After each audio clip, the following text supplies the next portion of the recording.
Here with an episode of Chordplay, and this is the Acoustic Side of Sevendust. And Sevendust formed in Atlanta, Georgia in 1994.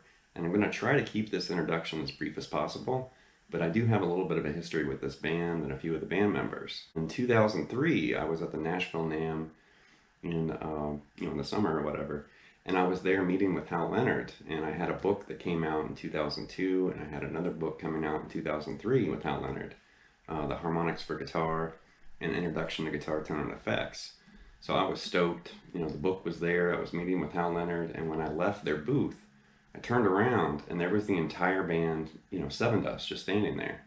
And I was already a fan, and I recognized them immediately, so I ran over and, started talking to them, and they were looking at in-ear monitors, microphones, and I felt like I was bugging them, and I just wanted to say hey, and then split. But they were like, no, don't leave, hang out, and they started asking me questions, and they were like, well, why are you here? So I pulled out my book, and they were passing it around. They were like, you wrote this? This is so cool. And I'm standing there thinking, yeah, but you guys are Sevendust. That's way cooler than anything that I'm doing. And they were so friendly. And then my sister and I saw them in concert in Evansville, Indiana. That would have been Mesker Amphitheater in 2004. That would have been during the Seasons, album and tour. And then in 2006, I was actually working for NAMM on their Music Edge, themusicedge.com website, which don't look for the Music Edge. It's actually gone now from the internet. But you can find it on the Wayback Machine, like the Internet Time Machine. You can still find, the article and the interview. But I got to interview Lajon Witherspoon, and it was over the phone, and we talked for about an hour and a half, almost 2 hours. And the interview went great. And then at the end, we just talked. And he was so friendly, and he was asking me all these questions. And then finally he said, have we met before? And I reminded him of NAMM and the book. And he was like, yeah, the book guy. I think I do remember you. And it went really well. And then my sister and I saw him again at Pops, just outside of St. Louis. And that was Non-Point, Wicked Wisdom, Jada Pinkett Smith's old, metal band, which was really rocking. They had Fishbone Strummer. That was a great show. As far as this lesson's concerned, this is all acoustic, and all the examples are going to be in these whacked out tunings, because Sevendust has definitely kind of carved their niche with these interesting tunings. Altered tunings and these kind of, different sounds have been around for a long time. I mean, think of Joni Mitchell, who kind of pioneered, a lot of these alternate tunings, and I mean, she's a brilliant musician, and she directly inspired people like Michael Hedges, and a whole bunch of other guitarists. And of course, Michael, used a lot of altered tunings in his career. And of course, good old Jimmy Page, from Led Zeppelin. I mean, Jimmy definitely influenced me as far as picking up an acoustic guitar and trying, some really different things. With the opening, that was the song Angel Sun, which you can find that on Animosity, and you can also find the original version on the Straight Up, tribute album. And Sevendust recorded that song as a tribute to James Lynn Strait, which was the vocalist from the band Snot. And Sevendust and Snot were friends. I think they kind of toured and played some shows together. And then when James passed away, they recorded that song as a tribute to him, and it popped up on the radio, became a hit, it hit the charts. And then they eventually, re-recorded it and released it on Animosity. And there's an acoustic version and some live versions of it. But it's a very interesting song. And all of the examples in this lesson, as I mentioned earlier, in altered tunings. And I actually went the extra mile and notated and transcribed the actual pitches of these chords and all the, tonalities that we're going to be playing with. Because you can't really rely on fingerings. With these altered tunings, fingerings that you might recognize, we're not playing, familiar chords. So it's very unusual, but it's really interesting, to tap into this and kind of notice how you can create these parts that you can only play when you're tuned this way. You couldn't play that in standard tuning. It wouldn't sound right. It would sound really off. But when you start right here,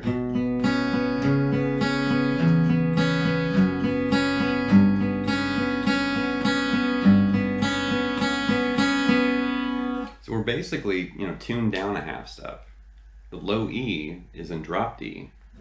So there's D flat, A flat, D flat, G flat. And then right here, they left the B string the same. They didn't change or alter the B string. And then the high E string is tuned down to D flat. So you could think of this as a double drop D down a half step, with the B string, remaining, like in standard tuning. So that's really unusual. But it creates, this really interesting playground of chords.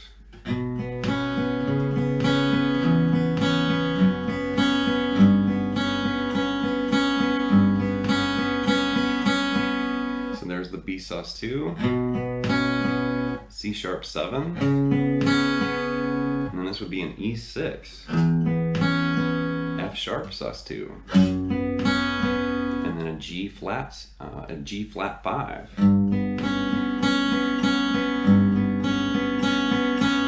So it creates this really haunting, tonality, but I really like it. And it caught my attention the very first time I ever heard it. I thought, what is that? It's has this lush, kind of ringing sound, but I love it.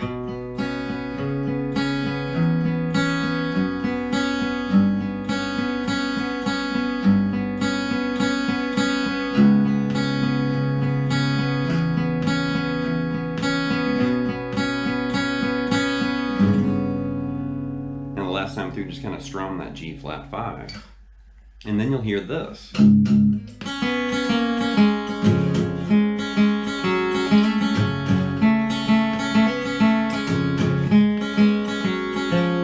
So it's a melodic line combined with these kind of partial chords. So that's really just a a D power chord or a D flat 5, and that's a D flat 5 because we're technically playing a D flat there.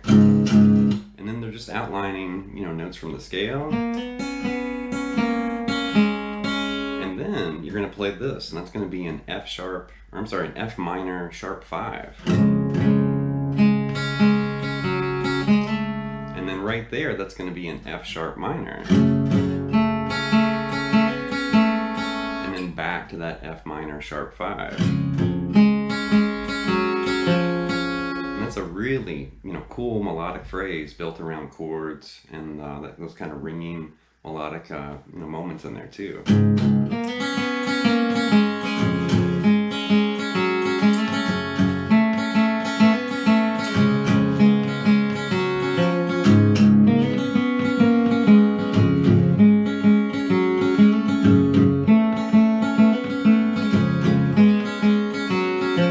Such a cool guitar part, and I love that song. All right, the next example comes from the song Insecure, which is this little kind of segue or instrumental, interlude from the Home album. And I love, when bands record these little instrumental moments, it's kind of just a little section of music, between two songs. And the interesting thing here is we're in the same tuning, and we're also going to use some of the same chords and progression from Angel Sun. So when you analyze music like this and you start mining chords and chord progressions and different chord voicings and things, it's interesting to notice, when musicians kind of recycle or they make variations of their own music. And you're going to recognize some of this because, this section came directly from Angel Sun, or Angel Sun, I guess, came directly from this part.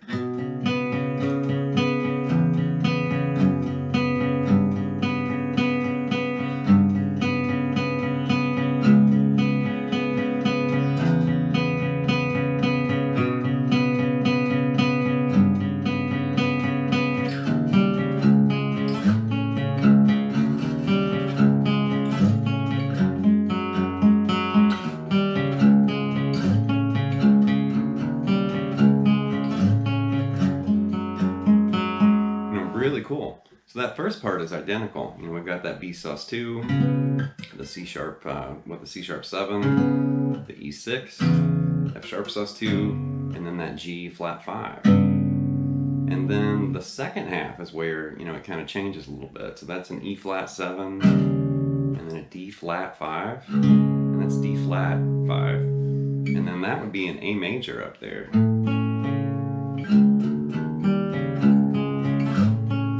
And then this is what, an F sharp sus2.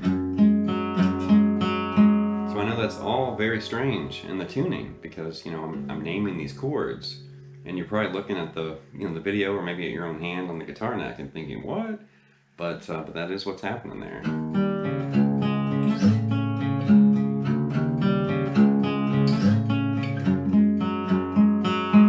Really cool guitar part. The next example is from the song Xmas Day, which is from Animosity, and this has a slight alteration to the tuning we were using. So everything stayed the same. We've still got D flat, A flat, D flat, G flat, and D flat up on the high E string. But the alteration is now the B string is also tuned to G flat. So once again, D flat, A flat, D flat, G flat, G flat, D flat. Really unusual.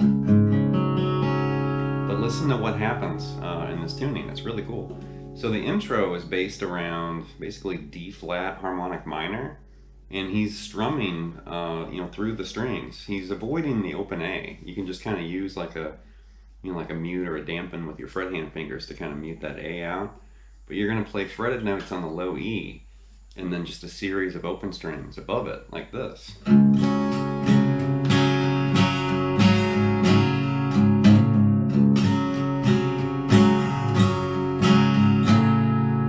Kind of hard to hear that melody, but the melody is definitely, you know, D flat harmonic minor. And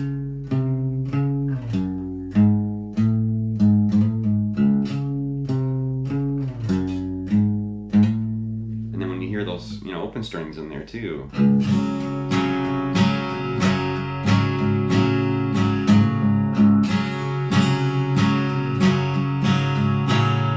know, really interesting guitar part. From the same song, this is the pre-chorus to Xmas Day, and there's some really interesting chords right here. It's like this. And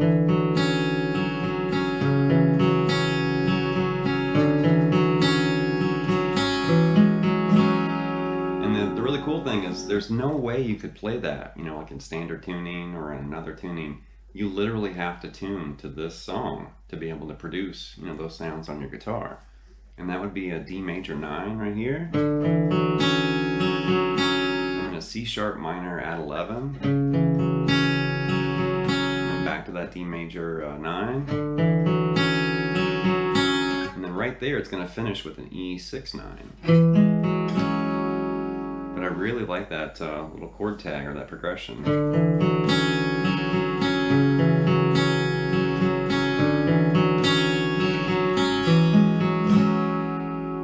Next example is from the song Skeleton Song, which is from Seasons, and this is in a very different tuning. So we've radically moved away from where we started, and now we're going to have B, F sharp, B, E, A, B, and that's very low too. So you're going to have to allow your, you know, guitar a little bit of time to, you know, kind of adjust to this tuning, and we're way down there. So it sounds like that as far as the tuning. We haven't even started the song yet, but you know, just the tuning itself is kind of a workout, just getting your guitar ready for this. But once again, the only way you could play this song and have it sound, you know, the correct way is to tune your guitar and play this.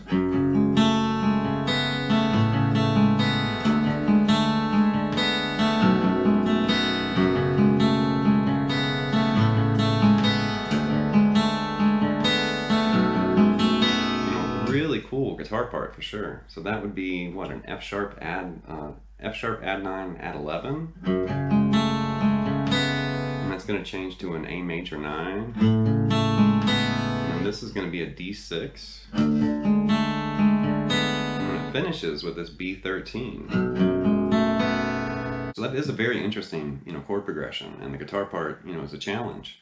And I think it just kind of takes you out of your comfort zone because, you know, typically when you play your guitar, you know, in standard tuning, drop D or maybe down a half step or something like that, you know, you're kind of used to the way your guitar feels and sounds.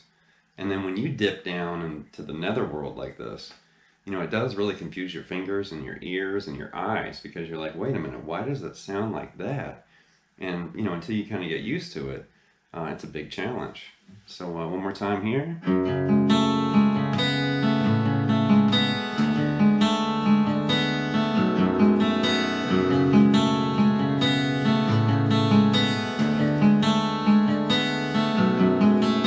The last example is actually the song for most people out there is the song that started the whole shebang. This is the song Black, which is on their debut album. And you know, basically I'm not referencing the debut album, which is heavy and electric and it's awesome. This is the acoustic version, which is on Bonfires and Time Travelers, which I think came out around 2014. And I definitely love the original.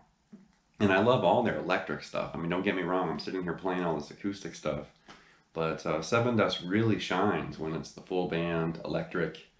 They have so much energy and so much power, you know, when they play. It's just like, wow. And Lajon is one of the best vocalists in hard rock and metal, period.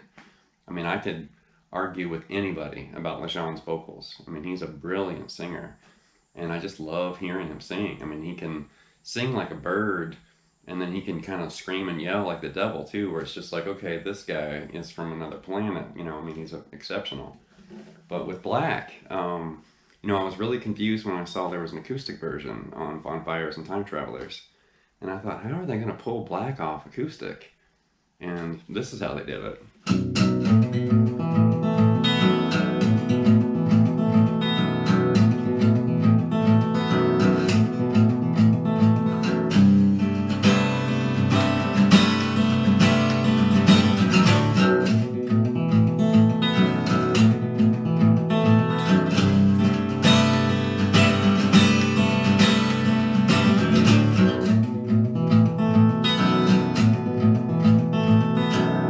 Really cool, and I like how it's kind of hybrid picked in the beginning, and obviously they couldn't really mimic, you know, that kind of tremolo weird sound effect that's on the original, so they just made a variation of that like this. And I love that, where it's kind of spelling out like a B7 sus4 technically is what that chord would be, you know, if you were just to strum that. And I believe he's actually hybrid picking there. You know, he's doing the hammer on the low E. And then using, you know, additional fingers there to pluck those open strings.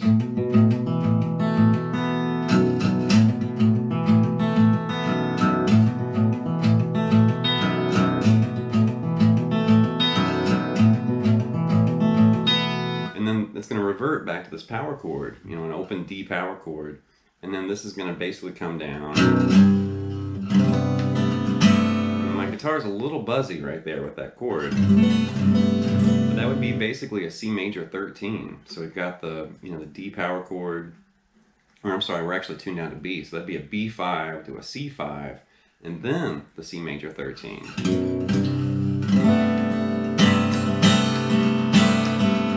And then a D5 to a B5. And go back to that kind of hybrid pick lick.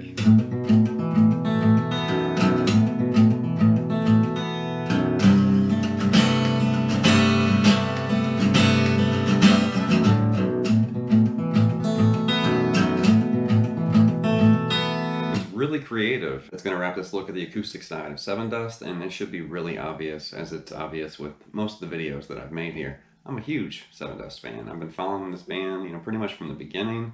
You know, I've seen them in concert with my sister, and we've had these, you know, magical moments, you know, standing out in the crowd, just, you know, with our mouths wide open, head banging and sweating and everything else. And, you know, I've interviewed Lajon, I've met the band at NAMM, you know, I followed them and respected them for a very long time. So if you're a fan, you already know who I'm talking about. And if you're not familiar with Sevendust, check them out. I mean, definitely their debut, Home, Animosity, Seasons, I mean, really any of their albums. And they continue to put out more and more releases too. I kind of stayed, you know, like in the good old days, the glory days, I guess, for this lesson. But they have a lot of music out there, and they have some home videos and concert videos and stuff like that too. So check them out if you're not really hip to Sevendust. But anyway, leave some feedback and some comments. Please subscribe to Late Night Lessons, and I'll be back before you know it with more content material. Thank you.